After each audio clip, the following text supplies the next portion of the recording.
কারোরই আপনার জন্য সময় নেই। আরও এক ধাপ সামনে আগালে আপনার পরিবার হয়তো আপনার উপর নির্ভরশীল, তারা আপনার উপর নির্ভরশীল। উদাহরণস্বরূপ, আপনি হয়তো উপার্জনকারী, আর আকস্মিক আপনি অসুস্থ হয়ে পড়লেন এবং চাকরি হারিয়ে ফেললেন। আপনি শুধুমাত্র চাকরি হারালেন না, পরিবারে আপনি সম্মানও হারিয়ে ফেললেন। আত্মীয়রা আর আগের মতো আচরণ করছে না। সবসময় তারা আপনাকে কল করত, এখন আর কেউ কলও করে না। তারা আর আপনার খোঁজ নেয় না, খোঁজ রাখে না, বরং যতটা সম্ভব আপনাকে এড়িয়ে চলে। জানেন কেন? কারণ আকস্মিকভাবেই আপনি দানকারীর ভূমিকা থেকে গ্রহণকারীর ভূমিকায় নেমে এসেছেন। তাই কিছু চাইতে পারে এমন কারো থেকে মানুষ দূরে থাকতে চায়। এমনকি আমাদের পরিবারের ভিতরেই যদি এমনটা ঘটে, তাহলে অবস্থাটা কি হতে পারে যখন এই পরিসর বড় হয়ে সমাজ পর্যন্ত বিস্তৃত হয়? তখন কি ঘটে যখন মানুষ অনুভব করে যে কেউ তার কথা চিন্তা করে না। আর আমরা এখানে একটা ভিন্ন ধরনের সমাজে বসবাস করছি। ইউনাইটেড স্টেটস কিন্তু ডেনমার্ক থেকে আলাদা, এটা জার্মানি থেকেও আলাদা, এমনকি এটা কানাডা থেকেও আলাদা। ইউনাইটেড স্টেটস সম্পর্কে এমন কিছু বলছি যা আপনারা নিজেরাও জানেন। এটাকে পুঁজিবাদের নমুনা ধরা হয়। পুঁজিবাদ অর্থ আপনাকে প্রথম হওয়ার প্রতিযোগিতায় নামতে হবে। কেউ আপনার জন্য চিন্তা করবে না, আপনার নিজের চিন্তা নিজেকেই করতে হবে। কেউ আপনার জন্য এগিয়ে আসবে না। আমরা তো শ্বাস প্রশ্বাসের সাথেও পুঁজিবাদ গ্রহণ করছি, আর তার সাথে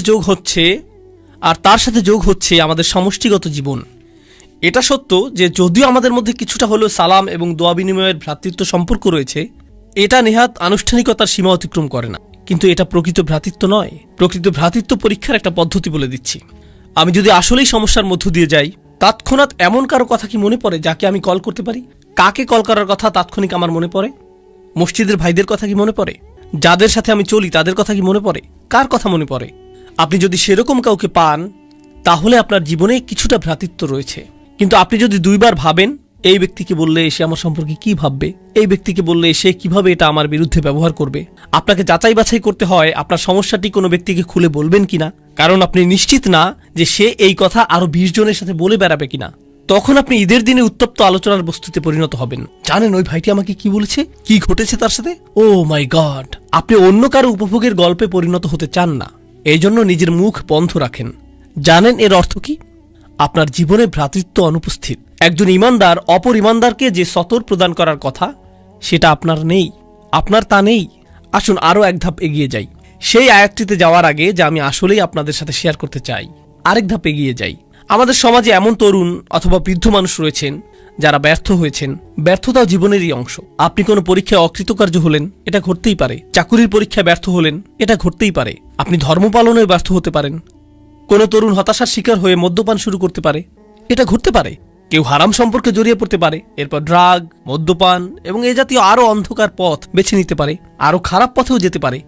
সে আরো নিচে চলে যেতে পারে। আপনি যদি আপনার শিশু সন্তানটিকে নিয়ে হাঁটেন আর শিশুটি পড়ে যায়, তখন আপনি কি করেন? আপনি তাকে তুলে নেন, তাকে মুছে দিবেন। যদি সে আঘাত পায়, সেখানে ব্যান্ডেজ লাগিয়ে দিবেন, অ্যান্টিসেপটিক লাগিয়ে দিবেন, তাকে সেরে ওঠার সুযোগ দিবেন যাতে সে সুস্থ হয়ে ওঠে। আমাদের সমাজে কি ঘটে, কি হয় যখন আমাদের পরিসরে কেউ নিচে পড়ে যায়? ও মাই গড, আস্তাগফিরুল্লাহ! এই যুগের তরুণদেরকে দেখো। জানো কি দেখলাম? আব্দুল করিম কি করেছে জানো? লা হাওলা ওয়ালা কুওয়াতা ইল্লা বিল্লাহ। আমি তাকে অমুক জায়গা থেকে বের হতে দেখলাম। ইন্না লিল্লাহি ওয়া ইন্না ইলাইহি রাজিউন। কেউ একজনের তার সাথে কথা বলা উচিত। জানেন বিষয়টা কি? সেই ব্যক্তিটি হয়তো একটি পাপ কাজ করেছে। আমি বলবো যে আপনি তার চেয়েও বড় পাপ কাজ করেছেন। সেটা যদি আল্লাহর বিরুদ্ধে করা অপরাধ হয়ে থাকে, আপনিও তো নিজের মুখ ব্যবহার করে অন্য মানুষের সামনে অপর এক ভাইয়ের মর্যাদা নষ্ট করেছেন। আর আস্তাগফিরুল্লাহ বলছেন যেন আপনি প্রকৃতই তার ভালো চাইছেন। কারণ আপনি যদি প্রকৃতই ভালো চাইতেন, প্রথমত আপনার মুখ বন্ধ থাকতো, আর একমাত্র তখন এটা খুলতো যখন আপনি তার কাছে গিয়ে তাকে জড়িয়ে ধরে বলতেন, যদি কখনো প্রয়োজন হয় আপনার কথা শোনার জন্য আমি সদা প্রস্তুত, আর আমি মারা গেলেও আপনার এই গোপনীয়তা প্রকাশ করব না। সেটাই হতো ভ্রাতৃত্ব সুলভ আচরণ। এখন যা করছেন তা ভ্রাতৃত্ব নয়। আমি আমাদের তরুণদের নিয়ে উদ্বিগ্ন। এটা ভ্রাতৃত্ব না। আমি জানি না এটা কি, তবে কমপক্ষে এটা যে অগোচরে আক্রমণ সেটা তো বলাই যায়। কিন্তু এই বাস্তবতাটি আমি আমার জন্য সৃষ্টি করেছি। তারপর আমরা এই কথা বলার ধৃষ্টতা দেখাই যে উম্মাহ কেন ঐক্যবদ্ধ নয়? কোটি কোটি মানুষ রয়েছে। আরে ভাই, আপনি কি আমাদের 1 ডজন মানুষকে ঐক্যবদ্ধ দেখাতে পারবেন? 2 ডজনকে দেখাতে পারবেন? কোটি কোটি মানুষের একতা নিয়ে কথা বলার আগে কয়েকশো ঐক্যবদ্ধ মুসলিম দেখাতে পারবেন? তো আসলে এখন আমরা দেখি সাহাবীগণ কেমন ছিলেন এবং কোরআন কেন তাদেরকে এত প্রশংসা করেছে। এটি হলো কোরআনের সবচেয়ে চমৎকার স্থানগুলোর একটি। খুবই সংক্ষেপে আমি আপনাদেরকে ঘটনাগুলো বলবো। খাইবারে রাসূল সাল্লাল্লাহু আলাইহি সাল্লামকে উল্লেখযোগ্য একটা বিজয় প্রদান করা হয়েছিল। খাইবারের আগে মুসলিমরা মূলত ছিল দেউলিয়া, তাদের কোনো অর্থ সম্পদ ছিল না। খাইবারের পরে আকস্মিকভাবে তারা কোটিপতি হয়ে গেলেন। কোটি কোটি টাকা আসতে লাগলো। এখনকার সময়ের অর্থের মাপকাঠিতে হিসেব করলে কোটি কোটি টাকার আবাসন, কৃষিভূমি, পুনরাবর্তিত মুনাফা, এই সব কিছু আকস্মিকভাবে মদিনায় চলে আসলো। আর এটা ঘটার ঠিক আগেও মুসলিমরা কোনো রকমে টিকে ছিল। হাদিসে এমন বর্ণনা এসেছে যে রসুল সাল্লাল্লাহু আলাইহি সাল্লামের কন্যা 2-3 দিন যাবৎ অনাহারে থাকা সত্ত্বেও তার নিজের কন্যাকে ফিরিয়ে দিতে হয়েছিল, কারণ তার কাছেও খাবারের কিছু ছিল না, আর তিনি তার পেটে পাথর বেঁধে রাখতেন ক্ষুধার যন্ত্রণা লাঘবের জন্য। এরকমই ছিল মুসলিমদের অবস্থা। তিনি ছিলেন মদিনার রাষ্ট্রনায়ক আর অনাহারে দিন কাটত। আর তারপর খাইবারের পরে আকস্মিকভাবে কোটি কোটি টাকা আসতে শুরু করলো। এখন এই বিষয়টি নিয়ে এক মুহূর্ত চিন্তা করুন। মুহাজিরগণ মক্কা থেকে এসেছিলেন, তাই না? তারা সবকিছু পিছনে ফেলে এসেছিলেন, কিন্তু মদিনার মানুষেরা প্রথম থেকেই দরিদ্র। তারা ধরেন ছিলেন না। তাদের 3টা শয়নকক্ষ বিশিষ্ট ঘর ছিল না, 2টা শয়নকক্ষ বিশিষ্ট ঘরও ছিল না, তাদের এমনকি শয়নকক্ষও ছিল না। কিন্তু এখন এই মানুষগুলো সব আসলো, আর তাদেরও কোথাও থাকতে হবে। তখন আনসারগণ কি করলেন? মদিনার আনসারগণ যা করলেন, তারা মুহাজিরদেরকে তাদের বাড়িতেই থাকতে দিলেন। তাদের নিজেদেরই তো যথেষ্ট খাবার ছিল না, এখন আরো কিছু ক্ষুধার্ত মুখ তাদের সাথে যুক্ত হলো। বুঝতে পারছেন তো? এই মানুষগুলোর আগমন প্রচুর অর্থনৈতিক চাপ তৈরি করলো। এর উপরে এই অর্থনৈতিক চাপই একমাত্র বিষয় ছিল না। রাসূল সাল্লাল্লাহু আলাইহি সাল্লামের মদিনায় আগমনের 6 মাস পরেই তারা যুদ্ধের প্রস্তুতি শুরু করলেন। বদরের যুদ্ধ শুরু হবার উপক্রম হলো। আর আপনি যখন যুদ্ধের প্রস্তুতি গ্রহণ করেন, আপনাকে এটা জেনে রাখতে হবে যে যুদ্ধ ব্যয়বহুল। যুদ্ধের জন্য কে খরচ করবে? মুহাজিরদের কাছে তো কোনো অর্থ নেই, কারণ তারা সকল অর্থ পেছনে ফেলে এসেছেন। এখন এই সকল ব্যয় বহন কে করবে? আনসাররা। একে তো আনসাররা মুহাজিরদের ব্যয় বহন করছে, তার উপর এখন তারা আল্লাহর পথে যুদ্ধ করার জন্য বেশিরভাগ অর্থের যোগান দিচ্ছেন। তাদের অবস্থার প্রেক্ষিতে যে মুহূর্তেই তারা ইসলাম গ্রহণ করলেন, তাদের ব্যক্তিগত জীবন বলে আর কিছু রইল না। নিজেদের সেই ক্ষুদ্র ছোট পরিসরটাকেও তাদের অন্য কারোর সাথে ভাগ করে নিতে হলো। তারা নিজেদের খাবারটুকু একা খেতে পারলেন না। এখনকার সময়ে বলা হয়ে থাকে যে দেয়াল নির্মাণের মাধ্যমে অভিবাসী সমস্যার সমাধান করা হবে। তারা কিন্তু সেখানে বসবাস করছেন। বইয়ের পাতা এটা পড়া সহজ যে আনসারগণ মুহাজিরদের সহায়তা করেছিলেন। যদি কেউ আপনার ঘরে এসে পড়ে, আপনার সাথে 6 মাস অবস্থান করে, আপনার চাচাতো ভাই, আপনার ভাই 2 দিনের জন্য আসলো, 2টি দিনই নির্ধারিত, তুমি ঈদ করতে এসেছো, ঈদ শেষ, সামনের ঈদে দেখা হবে, সামনের ঈদে আমি বরং তোমার ঘরে আসব। কেউ আপনার ঘরে 6 মাস, 1 বছর অথবা অনির্দিষ্টকালের জন্য অবস্থানের সিদ্ধান্ত নিল, এক পর্যায়ে আপনি বিরক্ত হয়ে যাবেন, এক সময় টানাপোড়েন শুরু হয়ে যাবে। ঠিক আছে, আপনি আমার ইসলামী ভাই, কিন্তু আপনি কি এখানে বসা থেকে বিরত থাকবেন? এটা আমার বসার স্থান। আপনি আমার ইসলামী ভাই, কিন্তু আমার যেই এক টুকরো চিকেন ছিল তাই আপনি খেয়ে নিলেন। এই কমলাটি কে নিয়েছে? এটা কে করেছে? কে সবকিছু এলোমেলো করে রেখেছে? ও আল্লাহ! এরকম শুরু হয়ে যাবে। তারা তো মানুষই, তারা তো মানুষ। এর উপরে তারা আবার একটি যুদ্ধের সম্মুখীন হলেন। আর বেশিরভাগ শহীদ বদর এবং উহুদে, বেশিরভাগ মানুষ যারা হত্যার শিকার হয়েছিলেন, তারা ছিলেন আনসার, তারা ছিলেন মদিনার অধিবাসী। তো আমরা ব্যয় করছি, আমরা গৃহের অংশ ছেড়ে দিচ্ছি, আবার আমরা হত্যারও শিকার হচ্ছি। এই সব কিছু ঘটতে থাকলো। আর তারা দিয়েই গেলেন, দিয়েই গেলেন, দিয়েই গেলেন এবং দিয়েই গেলেন। সবশেষে কোটি কোটি টাকা আসতে লাগলো। খাইবারের যুদ্ধের পর তারা কোটিপতি হয়ে গেলেন। আমি যদি আনসারি হতাম, আমি তা না, আমি এখানে আমার কল্পনাকে ব্যবহার করছি, যদি আমি আনসারদের একজন হতাম, আমি বলতাম কুছ তো বাপাস মিলে, কিছুটা হলেও তো ফেরত পাবো। আমি ঘোষণার জন্য অপেক্ষা করছি, কারণ আমি অর্থ ব্যয় করেছি, নিজের বাসস্থানের অংশ দান করেছি, কিছুটা তো ফেরত পাবো, যেহেতু গনিমতের এই সম্পদ আমরা লাভ করেছি। এখন আয়াতটি লক্ষ্য করুন, মা আফা আল্লাহু আলা রাসূলিহি, আল্লাহ যাই তার রাসূলের মাধ্যমে অর্জন করার সামর্থ্য প্রদান করেছেন, মিন আহলিল কুরা, অর্থাৎ সেই শহরগুলো থেকে, যার অর্থ খাইবার, ফালিল্লাহ, তা আল্লাহর মালিকানাধীন। প্রথমত একটা অংশ হচ্ছে আল্লাহর উদ্দেশ্যে। এটা দিয়ে কি বোঝায় তা এখন বলবো না, অন্য এক সময় বলবো। ওকে, ঠিক আছে, আল্লাহর জন্য, আমি বুঝতে পেরেছি। এরপর অলির রসুল, পরের অংশটি যাচ্ছে রসুল সাল্লাল্লাহু আলাইহি সাল্লামের উদ্দেশ্যে, রসুল এবং তার পরিবার। ওকে, ঠিক আছে, এটা বেশ ভালো। ওয়াজিল কুরবা, নিকট আত্মীয়দের জন্য, ওয়ালিয়াতামা, ইয়াতিমদের জন্য। আমি একজন আনসারি হয়ে তাকিয়ে আছি, ঠিক আছে, এতিমরা পাবে, আমি হয়তো এর পরে পাবো। ওয়াল মাসাকিন, গরিব মানুষেরা। ওকে, ঠিক আছে, গরিব মানুষদের পালা শেষ। এখন কি আমার প্রসঙ্গ আসবে? ওয়াবনিস সাবিল, যে মানুষেরা ভ্রমণরত, তাদের সাহায্য প্রয়োজন, কিছু অর্থ তাদের কাছেও যাবে। ঠিক আছে, তারপর এই আয়াতটির শেষে আল্লাহ বলছেন, মা আতাকুমুর রাসূলু ফাখুযুহু, আল্লাহ রাসূল তোমাদের জন্য যা নীতি নির্ধারণ করেন তা গ্রহণ করো। ওমা নাহাকুম আনহু ফান্তাহু, আর তিনি যা নিষেধ করেন তা থেকে বিরত থাকো। ঠিক আছে, এখন পরবর্তী আয়াত, পরবর্তী গ্রহীতার কথা আসছে। লিল ফুকারা ইল মুহাজিরিন আল্লাযীনা উখরিজু মিন দিয়ারিহিম ওয়া আমওয়ালিহিম ইয়াবতাগুনা ফাদলাম মিনাল্লাহি ওয়া রিদওয়ানা। কপরদকহীন মুহাজিরগণ যাদেরকে তাদের গৃহ এবং সম্পত্তি থেকে উৎখাত করা হয়েছে, যারা আল্লাহর অনুগ্রহের অন্বেষণ করে এবং তার সন্তুষ্টি কামনা করে, তারাই পরবর্তী গ্রহীতা। এখানে তো অনেকগুলো গ্রহীতা, সকল অর্থ বিভক্ত হয়ে যাচ্ছে, কিন্তু কার কথা এখনো উল্লেখ করা হয়নি? আনসারদের কথা উল্লেখ করা হয়নি। আর আনসারগণই সবচেয়ে বেশি অর্থ ব্যয় করেছিলেন, কিন্তু তাদের কথা এখনো আসেনি। সব শেষে আল্লাহ তাদের প্রসঙ্গ উল্লেখ করে বলছেন, ওয়াল্লাযীনা তাবাওয়াদ-দার ওয়াল ঈমান। শুধু লক্ষ্য করুন কিভাবে আল্লাহ তাদের সম্পর্কে বলছেন। আমি এই সব কিছু বলছি শুধু এটা দেখানোর জন্য যে কি চমৎকারভাবে আল্লাহ তাদের সম্পর্কে বলেছেন। সেই মানুষেরা তাদের ঘর এবং তারা পর্যাপ্ত স্থানের ব্যবস্থা করেছে। ঠিক যেভাবে আপনি আপনার ঘর উন্মুক্ত করেন, তারাও তাদের ঈমানকে উন্মুক্ত করেছিলেন। এখানে আল্লাহ আমাদেরকে একটা বার্তা দিচ্ছেন, আমার মুসলিম ভাইয়ের জন্য কতটুকু স্থান আমি আমার মনে তৈরি করেছি, এটা আমার ঈমানের অংশ। শুধুমাত্র নামাজের মধ্যে ঈমান সীমাবদ্ধ না, আমার মুসলিম ভাইয়ের জন্য যখন আমি হৃদয় উন্মুক্ত করি তাতেও ঈমান রয়েছে। আর আল্লাহ বলছেন এই মানুষগুলো উন্মুক্ত হৃদয়ের অধিকারী। আনসারদের প্রসঙ্গ অনেক পরে এসেছে, কিন্তু আনসারগণ কখনোই সেরকম বোধ করেননি, তারা সেটা অনুভব করেননি। তাদের ঈমানের মতো তাদের হৃদয়গুলো উন্মুক্ত ছিল। তারা তাদের ঘর এবং ঈমান উভয়টি উন্মুক্ত করে দেন। মিন ক্বাবলিহিম, তাদের আগমনের পূর্বেই, ইউহিব্বুনা মান হাজারা ইলাইহিম। কথাগুলো তেলাওয়াত করা খুবই সহজ, কিন্তু অনুধাবন করা খুবই কঠিন। তিনি বলছেন তারা ভালোবাসেন তাদেরকে যারা তাদের কাছে আশ্রয় গ্রহণ করেছেন। ইয়া আল্লাহ, এটা যদি আপনার এবং আমার বিষয়ে বলা হতো, কথাটা এরকম হতো, তারা কোনো রকমের সহ্য করছে তাদেরকে যারা তাদের কাছে আশ্রয় গ্রহণ করেছে। তারা প্রায় তাদেরকে হত্যা করার দ্বারপ্রান্তে পৌঁছে গিয়েছে যারা তাদের কাছে আশ্রয় গ্রহণ করেছে। তারা কামনা করেছে যে যারা তাদের কাছে আশ্রয় গ্রহণ করেছে তারা যাতে নিজ এলাকায় ফিরে যায়। মুনাফিকরাই এই কথাগুলো বলেছিল, লা ইরজা'না ইলাল মাদিনাতি লা ইখরিজান্নাল আ'যু মিনাল আযাল। এই কথাটাই মুনাফিকরা বলেছিল যে তাদের নিজ এলাকায় ফেরত যাওয়া উচিত, এটাই তারা বলেছিল।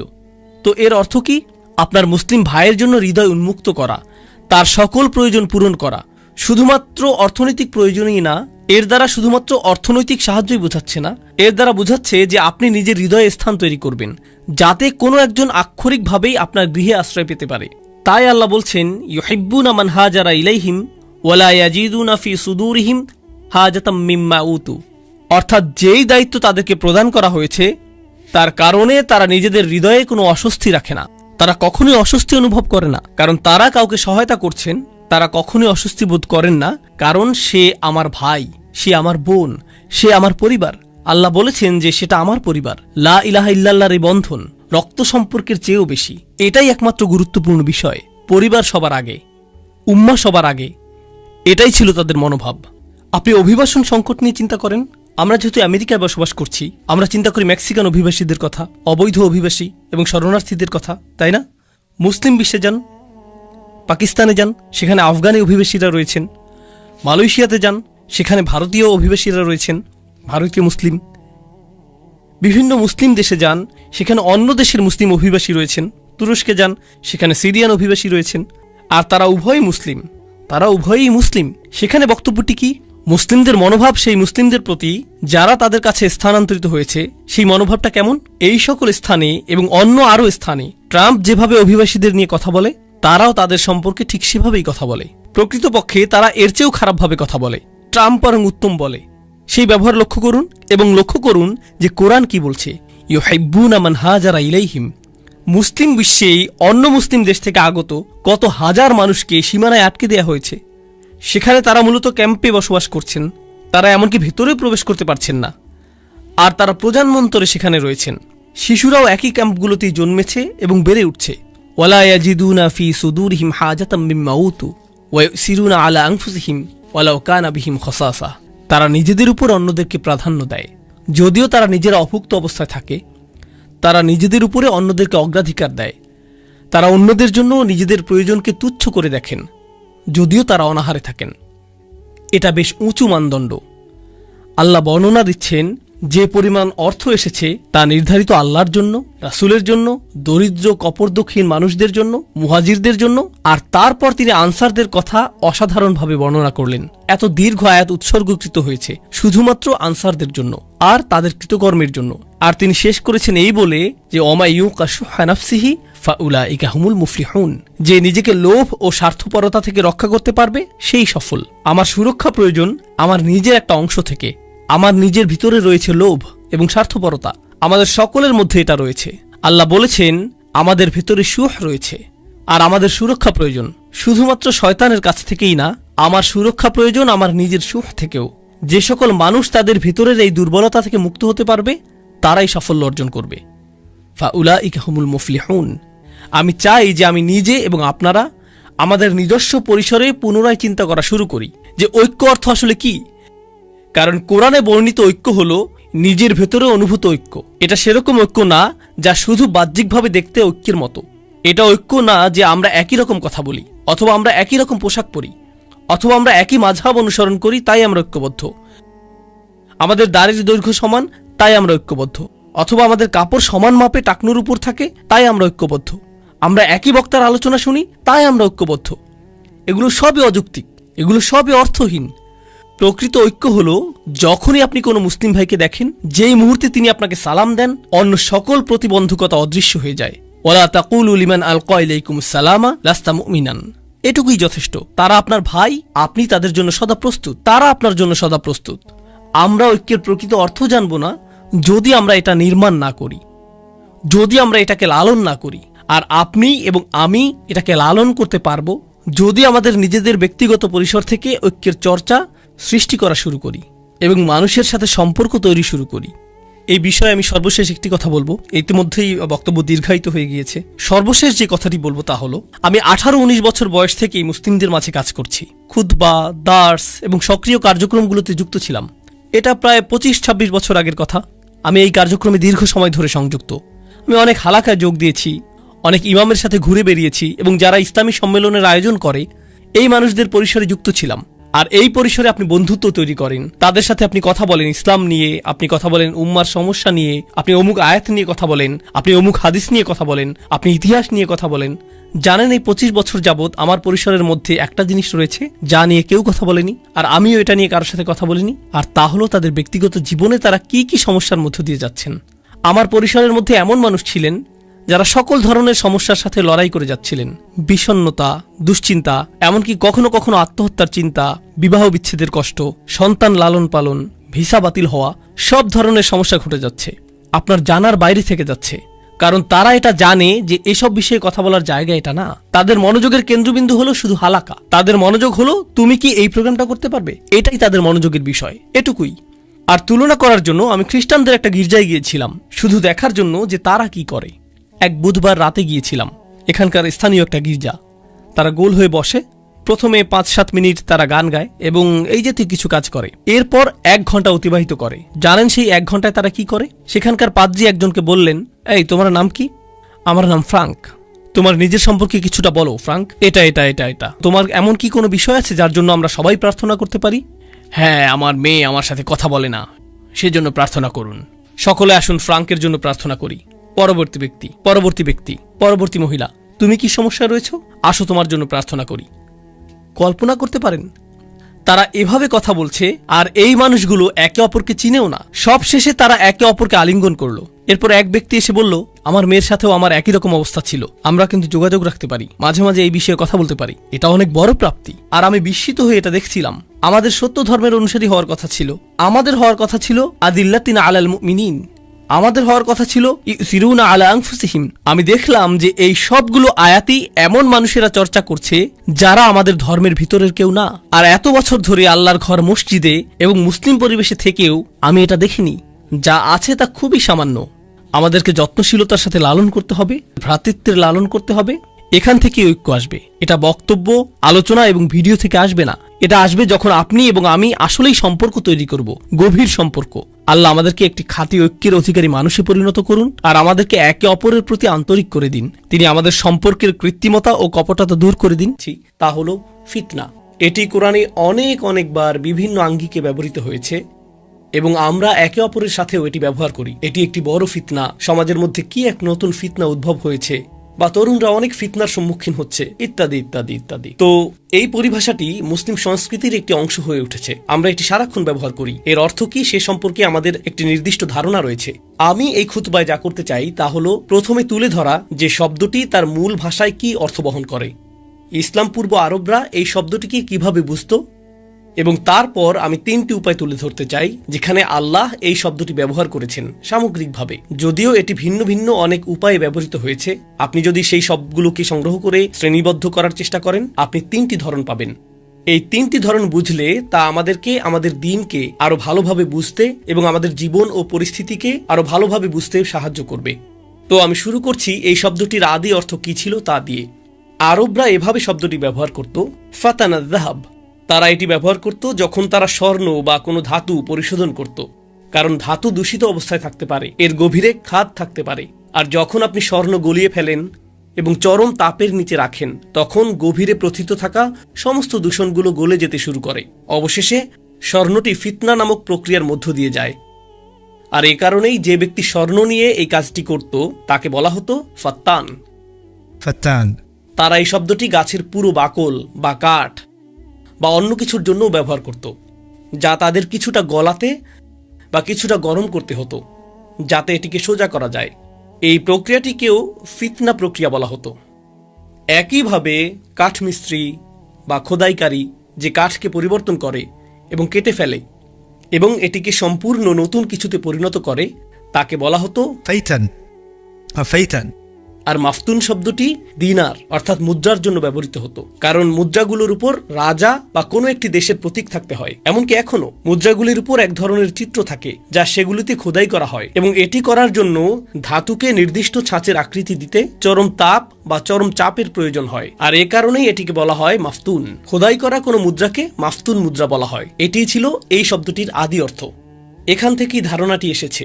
যেহেতু আরবরা তাদের ভাষায় খুবই সমৃদ্ধ, পরীক্ষা অর্থে তাদের অনেক শব্দ রয়েছে। উদাহরণস্বরূপ ইবতিলাহ, ইমতিহান বা ইখতিবার এবং অন্যান্য শব্দও পরীক্ষার জন্য ব্যবহৃত হয়।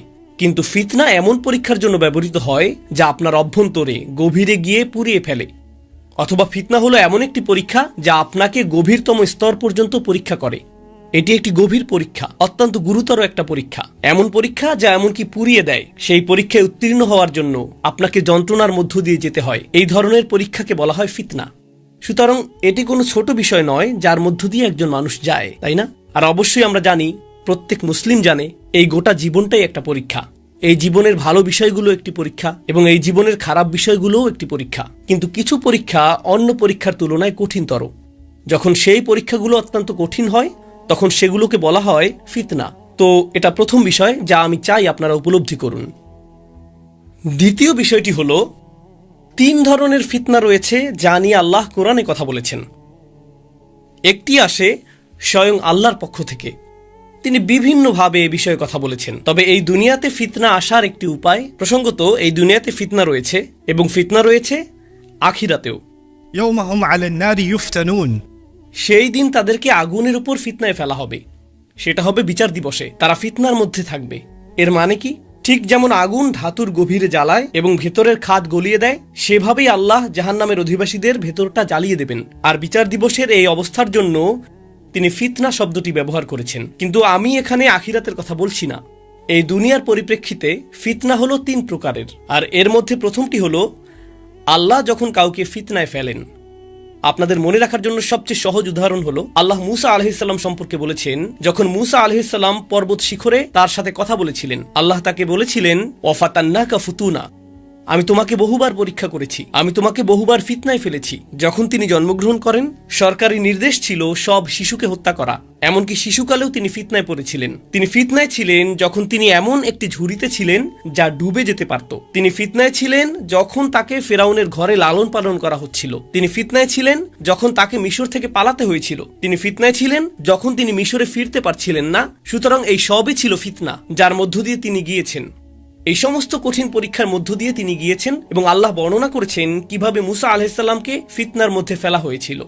আপনি হয়তো ভাববেন আল্লাহ বিশ্বাসীদের জন্যই এমনটা করেন, কিন্তু আল্লাহ ফেরাউনের ক্ষেত্রেও এর উল্লেখ করেছেন। ওয়ালাকাদ ফাতান্না আলা ফিরআউন। আমি ফেরাউনের লোকবল এবং ফেরাউনের বংশধরদেরও ফিতনায় ফেলেছিলাম। সুতরাং এখন আমরা শিখছি আল্লাহ যখন কোনো ফিতনা ঘটান তিনি শুধু ইমানদারদের জন্য তা করেন না, আবার শুধু কাফিরদের জন্যও তা করেন না। এটা সবার জন্য, যে কাউকেই ফিতনার মধ্যে ফেলা হতে পারে। আর এ কারণেই আমরা কোরআনে পাই فتنتك تصيبها من تشاء تصيب بها من تشاء إن هي إلا فتنتك تصيب بها من تشاء। মুসা আলাইহিসসালাম এক পর্যায়ে আল্লাহকে এ কথাও বলেছিলেন, এটা আপনার ফিতনা, আপনি যাকে ইচ্ছা আপনার ফিতনা দ্বারা আঘাত করতে পারেন, আপনি যাকে ইচ্ছা আপনার ফিতনা দ্বারা আঘাত করতে পারেন। সুতরাং মুসলিমরা এই জীবনের অসুবিধা, সংকট বা পরীক্ষা নিয়ে অতি সরলীকৃত ধারণা রাখে না। তাই আমরা বলি না কিভাবে ভালো মানুষেরা কষ্টে থাকে আর কিভাবে খারাপ মানুষেরা আরামে এসে থাকে, এটা আমার বুঝে আসে না। যারা এমন কথা বলে তারা নিশ্চয়ই কোরআন অধ্যয়ন করেনি, যারা এমন কথা বলে তারা এটা শেখেনি। لقد خلقنا الإنسان في كبد। কারণ আল্লাহ শুরু থেকেই এটা স্পষ্ট করে দিয়েছেন যে ফিতনা ঘটবেই, এবং واتقوا فتنة لا تصيبن الذين ظلموا منكم خاصة। আল্লাহ বলেছেন তোমাদের এমন ফিতনাকে ভয় করা উচিত যা শুধু তাদের উপরই আসবে না যারা অন্যায় করেছে। সুতরাং ফিতনা শুধু খারাপ বা অন্যায়কারী লোকদের উপরই আসে না, ফিতনা সবার উপরই আসে। আর কখনো কখনো কিছু মানুষের অপরাধের জন্য অনেক মানুষকে এর মূল্য দিতে হয়। অন্তত এই দুনিয়াতে বিষয়টা এমনই মনে হয়, কিছু লোক অপরাধ করে আর সবাইকে তার মূল্য দিতে হয়, তাই না? আর এটাই হলো ফিতনার প্রকৃতি। আল্লাহ নানানভাবে ফিতনা সৃষ্টি করেন এবং কিছু ফিতনা অত্যন্ত মারাত্মকভাবে অন্যায্য বলে মনে হয়। যেমন সম্প্রতি আমি ইউসুফ আলাইহিসসালামের ঘটনা নিয়ে আলোচনা করেছিলাম, আর ইউসুফ আলাইহিসসালামের সাথে তার জীবনের শুরু থেকে যা ঘটেছে তা ছিল অন্যায্য, আর তার ভাইরা তার সাথে যা করেছে তাতে তার কোনো দোষ ছিল না, তারা তাকে ফিতনায় ফেলেছিল। ফিতনার একটি ধরন পেলাম যখন আল্লাহ আপনাকে ফিতনায় ফেলেন। ওকে, তাহলে এবার দ্বিতীয় ধরনটি নিয়ে কথা বলা যাক। দ্বিতীয় ধরনটি হলো যখন মানুষ আপনাকে ফিতনায় ফেলে, যখন মানুষ ফিতনায় ফেলে। যেমন ইন্নাল্লাযীনা ফাতানুল মুমিনিনা ওয়াল মুমিনাত, যেমন রব্বানা লা তাজআলনা ফিতনাতাল লিল্লাযীনা কাফারু। যখন মানুষ আপনাকে কষ্টে ফেলে, যখন মানুষ ইমানদারদেরকে নির্যাতন করে, যখন মানুষ ইমানদারদেরকে আক্রমণ করে, যখন মানুষ অন্যায় করে, যখন মানুষ অন্যের উপর জুলুম করে, কুরআনে বর্ণিত এটি হলো দ্বিতীয় প্রকারের ফিতনা। যারা অন্যের বিরুদ্ধে অপরাধ করে তারা তাদেরকে ফিতনায় ফেলে। যারা নির্যাতন, নিপীড়ন, লুটতরাজ, হত্যা করে তারা অন্য মানুষকে ফিতনায় ফেলে। যারা অন্যদের সাথে দুর্ব্যবহার করে তারা মানুষকে ফিতনায় ফেলে। এটা আরেকটি ধরন। তো দুটি ধরনের ফিতনা পাওয়া গেল, একটি ফিতনা যা আল্লাহর পক্ষ থেকে আসে, আরেকটি ফিতনা যা মানুষের পক্ষ থেকে আসে। তৃতীয় আরেকটি ধরনও রয়েছে, যে ফিতনায় আমি নিজেকে ফেলি। ولكنكم فتنتم أنفسكم। আল্লাহ বলেন তোমরা নিজেরাই নিজেদেরকে ফিতনায় ফেলেছ, তোমরা নিজেদেরকে ফিতনার মধ্যে নিক্ষেপ করেছো। এখন আমরা তিনটি ধরন পেলাম। এখন আমাদেরকে বুঝতে হবে এই তিনটি কিভাবে কাজ করে। একটি হলো আল্লাহর পক্ষ থেকে ফিতনা, আর একটি হলো খারাপ মানুষের পক্ষ থেকে ফিতনা। আর প্রসঙ্গত এটা শুধু খারাপ মানুষই নয়, আমার স্পষ্ট করা উচিত ছিল এটা শুধু খারাপ মানুষের পক্ষ থেকে আসে না। আল্লাহ বলেছেন ইন্নামা আমওয়ালুকুম ওয়া আওলাদুকুম ফিতনা, এমনকি আপনার সন্তানরাও ফিতনা। সুতরাং আপনার সন্তানরা আপনাকে ফিতনায় ফেলে। শুধু কাফেররাই আপনাকে ফিতনায় ফেলে না, আল্লাহর শত্রুরাই আপনাকে ফিতনায় ফেলে না। যে শিশুটিকে আপনি ভালোবাসেন, যে সন্তানদের আপনি ভালোবাসেন, যে মেয়ের বিয়ে দেয়া নিয়ে আপনি আন্দোলিত, আর কয়েক সপ্তাহের মধ্যেই তার বিয়ে, আল্লাহ সেটাকেও ফিতনা বলেছেন, তাই না? সুতরাং ফিতনা আসে আল্লাহর পক্ষ থেকে, ফিতনা আসে মানুষের পক্ষ থেকে, এবং ফিতনা আসে নিজের ভেতর থেকে। এখন আল্লাহ কোরআনে যা বর্ণনা করেছেন তা হলো যখন মানুষের ঈমান দুর্বল থাকে তখন তারা কেমন হয়, তাদের সাথে কি ঘটে। যখন অন্য মানুষ তাদেরকে ফিতনায় ফেলে, মানুষ তাদেরকে ফিতনায় ফেলে, جعل فتنة الناس كعذاب الله। এই ব্যক্তি মানুষের তৈরি ফিতনাকে এমন ভাবে নেয়, যখন মানুষ আপনার সাথে কোনো অন্যায় করে, মানুষ বাজে কিছু করে, তখন আপনি নিজের মাথায় সেটাকে এভাবে সাজিয়ে নেন, কেন আল্লাহ এমনটা হতে দিচ্ছেন? আল্লাহ নিশ্চয়ই আমাকে শাস্তি দিচ্ছেন। কেন আল্লাহ আমাকে শাস্তি দিচ্ছেন? আমি তো কিছু করিনি। এভাবে আপনি মানুষের তৈরি করা ফিতনাকে আল্লাহর আযাবের সাথে গুলিয়ে ফেলেন। এই খুতবার বাকি অর্ধাংশে আমার উদ্দেশ্য হলো এটা সঠিকভাবে বোঝার চেষ্টা করা। আল্লাহ এই পরিভাষাটি সম্পর্কে আমাদের কি জানাতে চান, এবং আমরা যে পরীক্ষা ও প্রতিকূলতার মধ্য দিয়ে যাই তার কথা চিন্তা করে কিভাবে আমাদের জীবনকে অতিবাহিত করা উচিত। অবশ্যই এখানে উপস্থিত সকলেই জানেন আল্লাহর ইচ্ছা ছাড়া কোনো কিছুই ঘটে না। আমি আপনাদেরকে সাধারণ একটা উদাহরণ দিচ্ছি। যেমন জুমা শেষে আপনি বের হওয়ার সময় কেউ বাইরে থেকে একটি পাথর তুলে আপনার মাথায় ছুঁড়ে মারলো, এটা আপনার মাথায় জোরে আঘাত করলো, আপনি ঘুরে তাকালেন, আপনি তার উপর রাগান্বিত। সে বলল না না না, এটা আল্লাহর পক্ষ থেকে একটা ফিতনা, কেননা আল্লাহর ইচ্ছা ছাড়া কোনো কিছুই ঘটে না। ما أصاب من مصيبة إلا بإذن الله. কোনো বিপদ আসে না, কোনো অসুবিধা কাউকে স্পর্শ করতে পারে না যতক্ষণ না আল্লাহ চান তা ঘটুক। অতএব ভাই, আমি জানি আমি পাথরটা তুলেছি এবং আপনার দিকে ছুঁড়ে মেরেছি, আর আমি আমার নিজের নিশানা দেখে মুগ্ধ। আঘাতটি ছিল বেশ নিখুঁত, কিন্তু ব্যাপারটা হলো এটা নিয়ে আমার সাথে আপনার কথা বলা উচিত না। এটা নিয়ে সৃষ্টিকর্তার সাথে আপনার কথা বলা উচিত, এটা নিয়ে আল্লাহর সাথে আপনার কথা বলা উচিত। দেখুন, এটা হলো বুদ্ধিমত্তার ব্যাপার। এই সমস্যাটি বুঝতে সাহায্য করার জন্য আমি আরেকটি উদাহরণ দিচ্ছি। আপনারা জানেন পোকামাকড়ের মস্তিষ্ক খুবই ছোট, তাই না?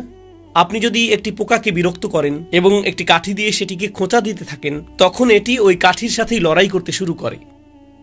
এটি কাঠিটিকে আক্রমণ করতে থাকে, কারণ পোকাটির কাছে সমস্যার উৎস হলো সেই কাঠি, তাই এটি সেটাকে আক্রমণ করে। কিন্তু আপনি যদি সামান্য বড় মস্তিষ্কের কোনো প্রাণী নেন, যেমন কুকুর বা সাপ, আর একটি লাঠি নিয়ে আপনি যদি সাপটিকে বিরক্ত করেন, এটা তখন লাঠিকে আক্রমণ করবে না। সে তখন দেখতে পায় যে লাঠির পেছনে অন্য কেউ আছে, এটা আপনাকে কামড় দেবে। কুকুরটি লাঠিটিকে কামড়াতে যাবে না, কুকুরটি আপনাকে কামড় দেবে, কারণ এর মস্তিষ্ক অপেক্ষাকৃত বড়। আচ্ছা, ফিতনা হলো এই লাঠিটা, কিন্তু আসল ফাতিন যে আমাকে এই পরিস্থিতিতে ফেলেছে সে হলো লাঠি ধরে থাকা ওই ব্যক্তিটি। আর আমাদের মস্তিষ্ক কুকুর এবং সাপের চেয়েও বড়। তো লোকটি যুক্তি দিচ্ছে, আমি তোমার দিকে পাথর ছুঁড়েছি, তুমি আমাকে দেখছো, কিন্তু আমি তো কেবল একটা লাঠি। আমার পেছনে তো আছে আল্লাহরই শক্তি, এটা আল্লাহ করেছেন, আমি না, তাই আল্লাহকে দোষ দাও। ধারণাটি এরকম। তাই যেহেতু সব কিছু আল্লাহর ইচ্ছাতেই হয়, আমাদের সাথে ঘটে যাওয়া সকল খারাপির জন্য আল্লাহকে দোষারোপ করা উচিত। এখন এই সমস্যাটি বোঝার জন্য প্রথমে আমি নিশ্চিত করতে চাই আপনারা সমস্যাটি বুঝতে পেরেছেন। এখন আমরা এর সমাধানটা কিভাবে বুঝতে পারি? আল্লাহ যা করেছেন তা হলো এই দুটি বিষয়কে পৃথক করেছেন। আল্লাহ কোনো কিছু ঘটতে দেওয়াটা আর আল্লাহর কোনো কিছু ঘটানোর আকাঙ্ক্ষা করা একই বিষয় নয়। আল্লাহ এই পৃথিবীতে এমন অনেক জিনিস ঘটতে দেন যা আল্লাহকে রাগান্বিত করে তোলে। প্রকৃতপক্ষে আল্লাহ কোরআনে রাগ প্রকাশ করেছেন, যদি সব কিছু ঠিক সেভাবেই ঘটত যেভাবে আল্লাহ চান বা যেভাবে আল্লাহ ইচ্ছা করেন, সব কিছু যদি আল্লাহর সন্তুষ্টি অনুযায়ী ঘটত, তাহলে কোনো কিছু নিয়েই আল্লাহর কখনোই অসন্তুষ্ট হওয়ার কথা ছিল না, কারণ তিনি তো এই সব কিছু করেছেন। কিন্তু আল্লাহ বলেছেন, গদিবাল্লাহু আলাইহিম, আল্লাহ তাদের উপর রাগান্বিত হয়েছেন। তাফসীরকারগণ এর কি ব্যাখ্যা দিয়েছেন? এখানে পার্থক্য রয়েছে। আল্লাহর রিদা অর্থাৎ আল্লাহর সন্তুষ্টি, আল্লাহর নিজের ইচ্ছায় কিছু করা বা নিজের আকাঙ্ক্ষা থেকে কিছু করা, বনাম তার শুধু এটিকে ঘটতে দেয়া। তিনি তার নিজের প্রজ্ঞা থেকে সিদ্ধান্ত নিয়েছেন, তিনিই নির্দিষ্ট কিছু বিষয়কে ঘটতে দিবেন, যদিও তিনি নিজে সেই বিষয়গুলো নিয়ে সন্তুষ্ট নন। তিনি মানুষকে সেই স্বাধীনতা দিয়েছেন। তিনি মানুষকে সেই স্বাধীনতা দিয়েছেন এমন সব কাজ করার জন্য যা তাকে অসন্তুষ্ট করে। তিনি তাদেরকে সেই স্বাধীনতা দিয়েছেন। আর প্রথমবার আল্লাহ যখন এটা করলেন, যখন তিনি মানবজাতিকে সৃষ্টি করলেন, তখন ফেরেশতারাও বিভ্রান্ত হয়ে পড়েছিল, কেননা আপনি মানুষকে এমন সব কাজ করার সামর্থ্য দিচ্ছেন যা আপনি নিজে পছন্দ করেন না। ইয়া আল্লাহ, আপনি এই কাজগুলো পছন্দ করেন না, কিন্তু আপনি তাদেরকে এই কাজগুলো করতে দিচ্ছেন। কিভাবে আপনি তাদেরকে এগুলো করতে দিলেন? أتجعل فيها من يفسد فيها ويسفك الدماء.